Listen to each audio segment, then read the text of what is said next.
Se a não está presente, a mim está presente. Shelmira e também aqui, é team completo de Andy Production Energia Vision aqui na Corsol, de um tremendo evento aqui. Caminda conosco para disfrutar de conan dushi e comida na mais saboroso na Rustenburg.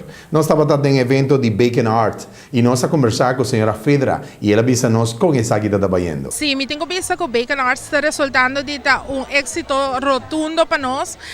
Então, sim, apenas nós não chegamos metade do dia ainda, mas me tenho visto que todo participante está assim contente, assim envolvido, também é visitante também a você dar apoio de e bem presenciar e comprar. Nós temos uma quantidade de produtos pensando que ele dura o dia, mas não temos que sair ali, correr para casa, vai trazer mais produtos, ou vai ter mais stock, para sombra de assim é bom com a reação com a arranha, que não está contente. Definitivamente, vosotros senti que o evento aqui lo persegui gordo assim mais na Corsol? Nós temos visto que esse é o sucede seguro. Ok, que bem. É transcurso de dia, maneira bisa, metade dia. Que mais nos aspetta para dia de hoje?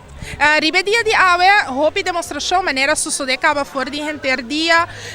Bota bem a modo show que também começou dia aqui, de panha de bread que tu vai cozer aqui na Corsol, houve bem botar em que você bota sali, bota em bula, vai ter merca, vai comprar panha, mas nós também mira aqui na Corsol mesmo tem estilista na fenomenal.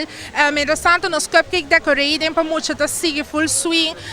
Assim na tanto produto, demos na mesa na ambiente tá mais doce.